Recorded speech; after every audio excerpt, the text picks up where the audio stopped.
Hello everyone, welcome to Shivraj IAS. तो जैसा कि कल बजट आया था, so most of the articles are related to that budget only. और इसमें बहुत ही अच्छा एनालिसिस किया है इन आर्टिकल्स में। सबको एक एक करके देखते हैं। सबसे पहला आर्टिकल है a union budget that ticks most of the boxes. देखो, ये जो बजट है ये एक ऐसे टाइम पे आया है जब इंडियन इकोनॉमी एक साइक्लिकल स्लो डाउन फेस कर रही है। अर्बन कंजम्पशन वीक है, जॉब ग्रोथ इसमें स्लगिश है और प्राइवेट सेक्टर इन्वेस्टमेंट साइकिल जो है वो अब तक स्ट्रॉन्ग मोमेंटम नहीं ले पाई है। तो ग्लोबल और इकोनॉमिक्स अनसर्टेनिटीज़ भी इसमें बढ़ रही हैं पिछले रिसेंट टाइम्स में, जो कि ट्रेड पे इम्पैक्ट डाल सकती हैं। लेकिन अच्छी बात यह है कि इंडिया की जो मैक्रो इकोनॉमिक स्ट्रेंथ है वो अभी भी सॉलिड है। जीवीए जो ग्रॉस वैल्यू एडेड है, जीवीए ग्रोथ को फाइनेंशियल ईयर 25 के सेकेंड हाफ में रिबाउंड करने की एक्सपेक्टेशंस हैं। अब इन्फ्लेशन कंट्रोल में भी है और जो करंट अकाउंट डेफिसिट है वो भी सस्टेनेबल लेवल पे है। तो बजट में क्या की फोकस एरियाज रहे हैं वो देखते हैं। सबसे पहली बात है, फिस्कल डिसिप्लिन मेंटेन किया गया है इसमें।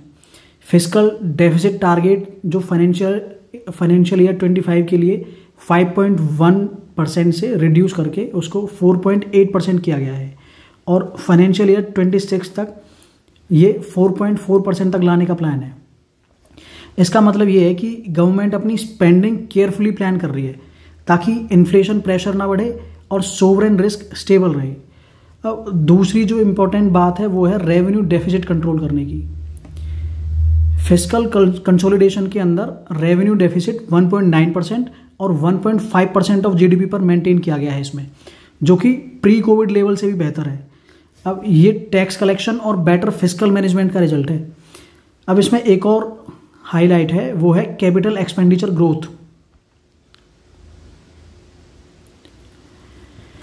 जो कैपेक्स टू रेवेन्यू रेशो है वो 28.4% तक पहुंच गया है, जो लास्ट 20 ईयर्स में हाईएस्ट है। अब ये दिखाता है कि गवर्नमेंट इंफ्रास्ट्रक्चर और डेवलपमेंट प्रोजेक्ट्स में एग्रेसिवली इन्वेस्ट कर रही है। अब सेक्टोरल इम्पैक्ट देखें तो एमएसएमईज और मैन्युफैक्चरिंग सेक्टर्स को बूस्ट मिलने वाला है इस बजट से। स्टार्टअप्स के लिए इन्वेस्टमेंट फ्रेंडलीनेस उसको बढ़ाने के मेजर्स आए हैं। लेबर इंटेंसिव सेक्टर जैसे कि एग्रीकल्चर हो गया, लेदर हो गया, टॉयज, टूरिज्म, इन पे भी फोकस किया गया है। लेकिन इसमें एक मेजर कंसर्न है, पर्सनल टैक्स में जो एग्जेम्पशन मिला है उससे जो रिडक्शन आएगा रेवेन्यू में, इसका एक और इम्पैक्ट हो सकता है हमारी जो हाउस होल्ड सेविंग्स हैं उन पे, और साथ ही ये जो शॉर्ट टर्म में जो कंजम्पशन है ना उसको स्लो कर सकता है। तो इकोनॉमिक सर्वे ने भी ये बजट पे काफ़ी इन्फ्लुएंस डाला है। उसमें ये इकोनॉमिक सर्वेज ने ही सजेस्ट किया था कि ease of doing business measures लेने चाहिए, टैक्स रैशनलाइजेशन होना चाहिए और फिस्कल डिसिप्लिन को मेंटेन करना चाहिए, और वो सारी इसने फॉलो करी हैं। अब गवर्नमेंट फाइनेंशियल ईयर 27 से डेट टारगेटिंग फ्रेमवर्क शिफ्ट करने का प्लान बना रही है, जो फिस्कल डेफिसिट को 4.9% टू 5.1% ऑफ जीडीपी तक उसको मेंटेन करेगा फाइनेंशियल ईयर 31 तक। तो ओवरऑल कंक्लूजन ये है कि ये जो बजट है ये एक बैलेंस्ड अप्रोच फॉलो करता है। फिस्कल कंसोलिडेशन और इकोनॉमिक ग्रोथ के बीच एक फाइन बैलेंस बनाने की कोशिश की गई है इसमें। गवर्नमेंट ने इंडस्ट्री इंफ्रास्ट्रक्चर और इकोनॉमिक स्टेबिलिटी को प्रायोरिटी दी है, लेकिन कंजम्पशन और टैक्स पॉलिसी पे कुछ जो डिसीजंस हैं उन पे कंसर्न्स बने हुए हैं। अब आगे देखना होगा कि ये बजट इंडिया की लॉन्ग टर्म इकोनॉमिक स्ट्रेटजी को कैसे इम्पैक्ट करता है। So this was all in this article.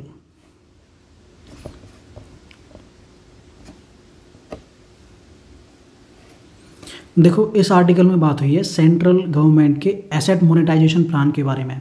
अब जैसा कि आपने देखा है कि बजट में जो 12 लाख तक की इनकम पे टैक्स में एग्जेम्पशन मिला है, तो ये जो रेवेन्यू का लॉस हुआ है सेंट्रल गवर्नमेंट को, अब इसकी उसको भरपाई भी तो करनी पड़ेगी ना कहीं से। तो उसके लिए उसने प्लान बनाया है अगले 5 साल के लिए एसेट मोनेटाइजेशन का। तो गवर्नमेंट ने 10 लाख करोड़ का एसेट्स को मोनेटाइज करने का प्लान अनाउंस किया है अगले 5 साल में। ये नेशनल मोनेटाइजेशन प्लान का दूसरा फेज है, जिसमें कि एग्जिस्टिंग पब्लिक असेट्स को प्राइवेट इन्वेस्टर्स के लिए ओपन किया जाएगा ताकि इंफ्रास्ट्रक्चर डेवलपमेंट में इन्वेस्टमेंट आए। लेकिन असेट मोनेटाइजेशन का मतलब होता क्या है? देखो सिंपल उसमें समझें तो गवर्नमेंट अपने अंडर यूटिलाइज्ड असेट्स को लीज पे देती है, प्राइवेट कंपनीज उनको लीज पे लेती हैं जो कि उन असेट्स का बेटर यूज करती हैं इंफ्रास्ट्रक्चर प्रोजेक्ट्स में इन्वेस्ट करके। अब ये एक विन विन सिचुएशन हो जाती है, इससे गवर्नमेंट को तो रेवेन्यू मिल जाता है और प्राइवेट सेक्टर्स को बिजनेस अपॉर्चुनिटीज़ मिल जाती हैं, और इसके साथ ही जो पब्लिक होती है उसको इससे बेटर सर्विसेज मिल जाती है। तो तीनों के लिए विन विन सिचुएशन हो जाती है। अब इस बार government public private partnership model को भी रिवाइव करना चाहती है, जो कि पहले थोड़ा स्लो हो गया था उसमें पिछले कुछ साल से। मिनिस्ट्रीज़ को कहा गया है कि 3 साल का इंफ्रास्ट्रक्चर पाइपलाइन प्रिपेयर करें ताकि स्टीडी फ्लो ऑफ इन्वेस्टमेंट्स और टाइमली एग्जीक्यूशन हो सके। अब इसमें एक और इम्पोर्टेंट पॉइंट है सोवरेन वेल्थ फंड्स और पेंशन फंड्स का रोल। इन इन्वेस्टर्स को 5 साल का एक्स्ट्रा टाइम दिया गया है इंफ्रास्ट्रक्चर में इन्वेस्ट करने के लिए, जो कि लॉन्ग टर्म इन्वेस्टमेंट्स को एनकरेज करेगा। लेकिन इस प्लान, ये जो पूरा प्लान है मोनेटाइजेशन का, इस प्लान पर मिक्स्ड रिएक्शंस आए हैं। अब इसमें सपोर्टर्स तो कहते हैं कि ये पब्लिक असेट्स का एक बेटर यूज़ करेगा, जो कि इंफ्रास्ट्रक्चर, जिससे कि इंफ्रास्ट्रक्चर जो डेवलपमेंट है वो तेज़ होगा और प्राइवेट सेक्टर का रोल इसमें बढ़ेगा। पर क्रिटिक्स का कहना है कि 10 लाख करोड़ का जो टारगेट है ना, ये थोड़ा ज़्यादा एम्बिशियस है और हो सकता है कि पब्लिक इंफ्रास्ट्रक्चर पे ज़्यादा यूजर चार्जेस लगाए जाएं बाद में, जो कि आम आदमी के लिए थोड़ा महंगा हो सकता है। तो ओवरऑल असेट मोनेटाइजेशन एक पावरफुल स्ट्रेटजी है जो कि इंफ्रास्ट्रक्चर फंडिंग का गैप ब्रिज कर सकती है, लेकिन इसका सक्सेस डिपेंड करेगा एग्जीक्यूशन पे, ट्रांसपेरेंसी कितनी है और इन्वेस्टर्स का कॉन्फिडेंस कितना है। अब देखना यह है कि प्लान ग्राउंड रियलिटी में कितना सक्सेसफुल होता है, वो तो टाइम ही बताएगा। तो इस आर्टिकल में बात हुई है गिग वर्कर्स को हेल्थ इंश्योरेंस जो प्रोवाइड किया है कल के बजट में, ये उसके बारे में है। तो फाइनेंस मिनिस्टर ने कल अनाउंस किया है कि गिग वर्कर्स को प्रधानमंत्री जन आरोग्य योजना के अंदर हेल्थ कवरेज मिलेगा इससे। तो ये गिग वर्कर्स हैं कौन? अब ये वो लोग हैं जो जोमेटो, स्विगी जैसे प्लेटफॉर्म्स के लिए डिलीवरी या फिर लॉजिस्टिक्स प्रोवाइड करते हैं। अब पहले इनके पास कोई सोशल सिक्योरिटी नहीं थी, लेकिन अब गवर्नमेंट है ना आइडेंटिटी कार्ड्स और ई श्रम पोर्टल पर रजिस्ट्रेशन करने में मदद करेगी ताकि ये हेल्थ केयर सर्विसेज अवेल कर सकें। लेकिन एक जो इम्पोर्टेंट क्वेश्चन है वो अभी भी है कि क्या सिर्फ वर्कर्स कवर होंगे या उनकी फैमिलीज भी कवर होंगी इसमें। इस पर अभी कोई क्लैरिटी नहीं आई है। इंडस्ट्री की तरफ से स्विगी जैसे प्लेटफॉर्म्स पहले ही अपने वर्कर्स के लिए इंश्योरेंस और हेल्थ बेनिफिट्स दे रहे थे। तो स्विगी के वाइस प्रेसिडेंट ने मतलब इस इनिशिएटिव को एनकरेजिंग बताया है, लेकिन कहा है कि हम और डिटेल्स का वेट कर रहे हैं। अब ट्रेड यूनियंस भी इस डिसीजन को सपोर्ट कर रहे हैं, जैसे कि भारतीय मजदूर संघ BMS ने कहा है कि ई श्रम पोर्टल रजिस्ट्रेशन से गिग वर्कर्स को रिकॉग्निशन और सोशल सिक्योरिटी फ्रेमवर्क का हिस्सा बनाया जा सकेगा। ठीक है, तो ये जो पूरा स्टेप है ये एक बहुत ही बड़ा स्टेप है गिग इकोनॉमी के लिए। पहली बार ऐसा हुआ है कि गिग वर्कर्स को फॉर्मल हेल्थ कवरेज मिल रहा है, जो उनकी जॉब सिक्योरिटी और वेलबींग के लिए बहुत ही ज़रूरी है। लेकिन आगे जाके और रिफॉर्म्स की ज़रूरत होगी ताकि उनके फैमिलीज भी इंक्लूड हो सकें और इंश्योरेंस का स्ट्रक्चर और क्लियर हो सके इसमें। सो the next article is about budget allocations for की एग्रीकल्चर स्कीम्स सीड डिप। देखो, गवर्नमेंट कहती है कि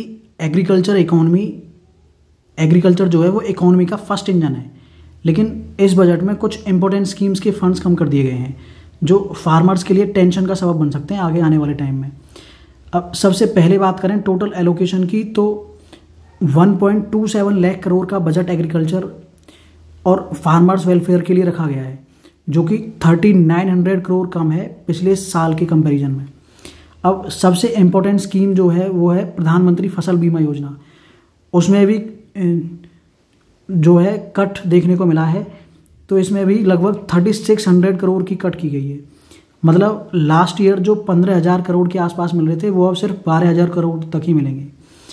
ये इंश्योरेंस कवर को डायरेक्टली इम्पैक्ट करेगा और फार्मर्स को इसमें ज़्यादा खुद इन्वेस्ट करना पड़ेगा इंश्योरेंस पे। एक और मेजर कट है फर्टिलाइजर सब्सिडी में। लास्ट ईयर जो 1.83 लाख करोड़ दिया गया था, इस बार सिर्फ 1.56 लाख करोड़ मिलेगा, यानी लगभग 26,000 करोड़ की कट है इसमें भी। इसका सीधा असर फर्टिलाइजर के प्राइसेस पे पड़ेगा, जो अल्टीमेटली फार्मर्स के प्रोडक्शन कॉस्ट को बढ़ाने वाले हैं, क्योंकि उससे उनकी इनपुट कॉस्ट बढ़ेगी। लेकिन कुछ पॉजिटिव स्टेप्स भी लाए गए हैं इसमें।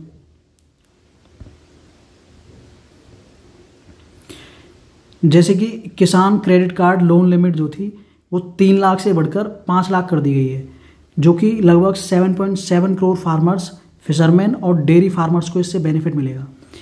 एक और नया इनिशिएटिव है मखाना बोर्ड, जो कि बिहार में एस्टेब्लिश होगा, जिसमें 100 करोड़ अलॉट किया गया है उसको, जो प्रोडक्शन, प्रोसेसिंग और मार्केटिंग को बूस्ट करेगा। फिशरीज और सी फूड एक्सपोर्ट को प्रमोट करने के लिए कस्टम ड्यूटी रिड्यूस की गई है। फ्रोजन फिश पेस्ट पे 30% से 5% ड्यूटी कर दी गई है इसमें। और फिश हाइड्रोलाइजेट, जो कि श्रिम्प और फिश फार्मिंग के लिए यूज होता है, उस पर भी 15% से 5% कर दी गई है ड्यूटी।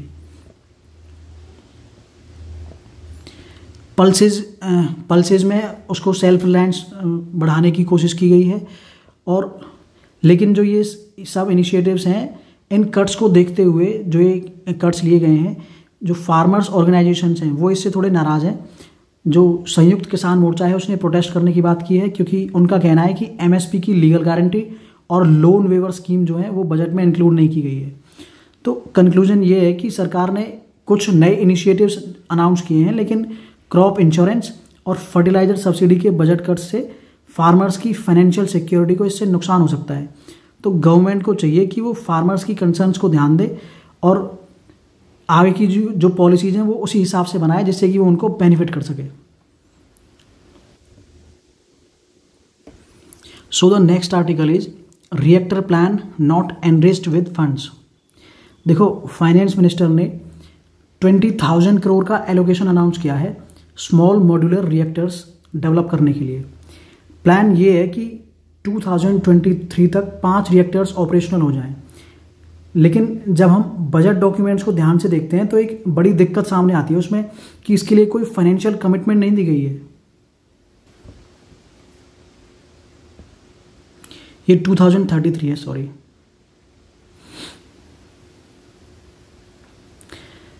तो अब इसमें समझने वाली बात क्या है? देखो, डिपार्टमेंट ऑफ एटॉमिक एनर्जी ने 24,000 करोड़ स्पेंड करने का टारगेट सेट किया है 2025 के लिए। अब ये जो अमाउंट है ये पिछले साल के 25,000 करोड़ से काफ़ी कम है, जो कि दिखाता है कि न्यूक्लियर एनर्जी को लेके फंडिंग उल्टा कम हो रही है बढ़ने की बजाय। यूजुअली जब गवर्नमेंट फ्लैगशिप प्रोजेक्ट्स जो है वो अनाउंस करती है ना, तो उनके साथ एक क्लियर फाइनेंशियल एलोकेशन भी होता है, लेकिन इस बार ऐसा नहीं हुआ है।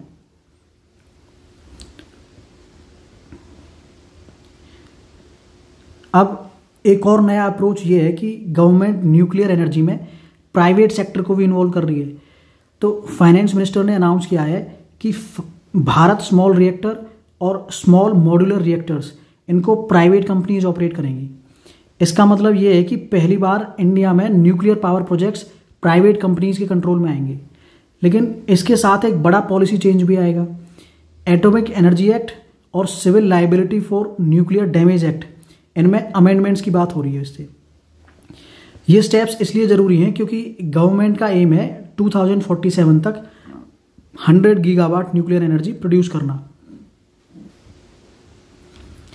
लेकिन ये मॉडल सक्सेसफुल होगा कि नहीं होगा ये तो टाइम ही बताएगा। इसमें एक्सपर्ट्स कहते हैं कि न्यूक्लियर पावर हमेशा से गवर्नमेंट के कंट्रोल में था, क्योंकि सेफ्टी और रेगुलेशन का एक बहुत बड़ा इशू होता है। प्राइवेट सेक्टर को इन्वॉल्व करना इन्वेस्टमेंट बढ़ा सकता है, लेकिन सेफ्टी और इम्प्लीमेंटेशन पे तो क्वेश्चंस उठेंगे ही ना।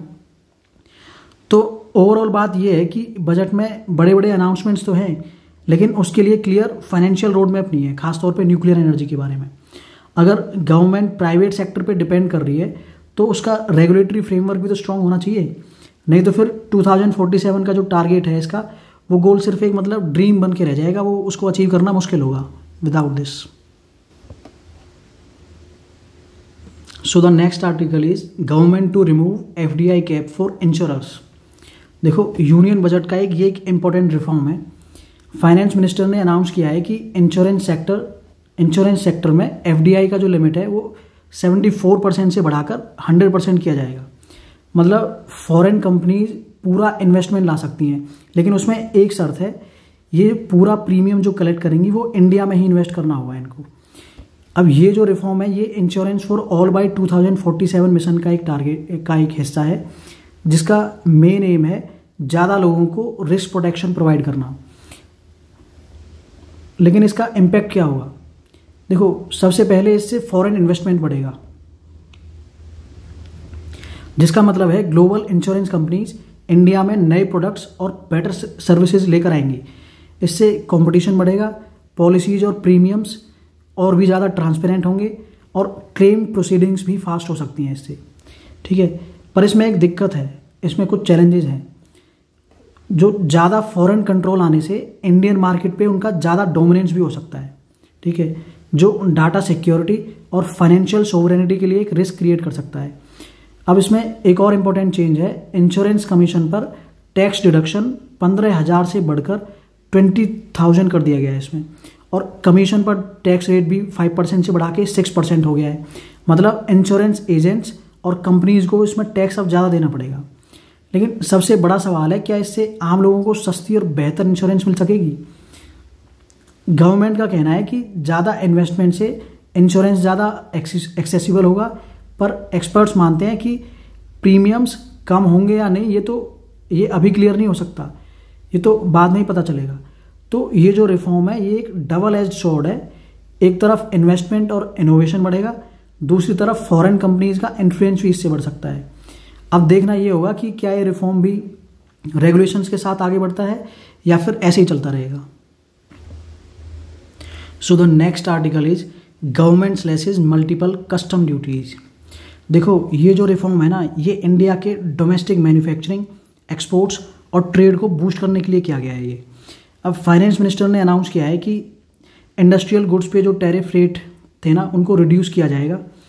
पहले कई तरह के डिफरेंट रेट थे, अब वो सिर्फ रिड्यूस होके 8 रह जाएंगे, जिसमें से कुछ पर तो सिर्फ जीरो ड्यूटी भी रहेगी, जीरो ड्यूटी। मतलब मैन्युफैक्चरिंग कॉस्ट इससे कम होंगी और इंडियन प्रोडक्ट्स ग्लोबल मार्केट में ज़्यादा कॉम्पिटिटिव बनेंगे। एक और इसमें बड़ा चेंज है, social welfare surcharge exemption. 82 tariff lines जो सेस के अंदर आती थी ना पहले, उन्हें सरचार्ज से फ्री कर दिया गया है। ये बिजनेस के लिए रिलीफ लाएगा और इंपोर्ट कॉस्ट को कम करेगा।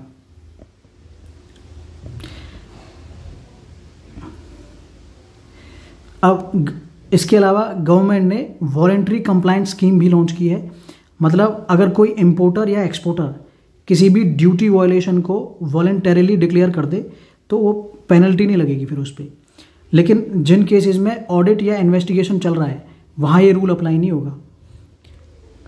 अगर इंपोर्टेड गुड्स के एंड यूज़ की बात करें तो गवर्नमेंट ने टाइम लिमिट 6 महीने से बढ़ा के 1 साल तक कर दी है, जो कि इंडस्ट्रीज़ के लिए बेनिफिशियल होगा इससे। इसके साथ ही इंपोर्टर्स को अब हर महीने, जो पहले हर महीने देना होता था ना, अब वो क्वार्टरली कॉम्प्लायंस फाइल करना होगा। तो जो कॉम्प्लायंस प्रोसेस है उसको सिंप्लीफाई किया गया है। इसके अलावा इलेक्ट्रिक व्हीकल बैटरी सेक्टर को भी इसमें बूस्ट करने के लिए लिथियम, कोबाल्ट और जिंक को एग्जेम्प्टेड कैपिटल गुड्स की लिस्ट में ऐड किया गया है इसमें, जो इंडिया के बैटरी मैन्युफैक्चरिंग सेक्टर को काफ़ी स्ट्रेंथन करेगा, ठीक है। एक और इम्पोर्टेंट मूव है बेसिक कस्टम्स ड्यूटी, उसमें रिफॉर्म्स का। जो सटललेस लूम्स हैं अब ड्यूटी फ्री मिलेंगे वो, और नेट एंड डाइड फैब्रिक्स उन पे भी ड्यूटी 10 to 20% से बढ़ के 20% या ₹115 पर kg कर दी गई है। जो भी हायर होगा वो उसको पे करना होगा, ठीक है। इन्वर्टेड ड्यूटी स्ट्रक्चर को फिक्स करने के लिए इंपोर्ट फाइनेंस ड्यूटी कुछ आइटम्स पे 10% से 20% तक बढ़ा दी गई है। ये स्टेप गवर्नमेंट रेवेन्यू को इंक्रीज करेगा, क्योंकि BCD का रेवेन्यू स्टेट्स के साथ शेयर होता है ना, तो इससे उसका जो रेवेन्यू है वो बढ़ेगा गवर्नमेंट का। लेकिन सेस रेवेन्यू पूरा सेंटर के पास ही रहता है, ठीक है। अब इसका इम्पैक्ट क्या होगा? मैन्युफैक्चरिंग और एक्सपोर्ट्स को बूस्ट मिलेगा, क्योंकि सस्ते इंपोर्ट्स होने से प्रोडक्शन कॉस्ट कम होती है। दूसरा, कॉम्प्लायंस और ट्रांसपेरेंसी बढ़ेगी, क्योंकि वॉलंटरी डिक्लेरेशन स्कीम से लीगल केसेस कम होंगे। तीसरा है गवर्नमेंट रेवेन्यू बढ़ेगा, क्योंकि सेस और IFPD से ज़्यादा फंड्स जनरेट होंगे। तो कहने की बात यह है कि ये कस्टम्स ड्यूटी रिफॉर्म्स जो हैं ये एक बैलेंस्ड अप्रोच है, जिसमें कि इंडस्ट्रीज़ को रिलीफ भी दिया गया है और रेवेन्यू जनरेशन का ध्यान भी रखा गया है इसमें। अगर इम्प्लीमेंटेशन सही तरीके से होता है तो इंडिया ग्लोबल मैन्युफैक्चरिंग और एक्सपोर्ट हब में लीड कर सकता है। So that's all for today. Thank you so much.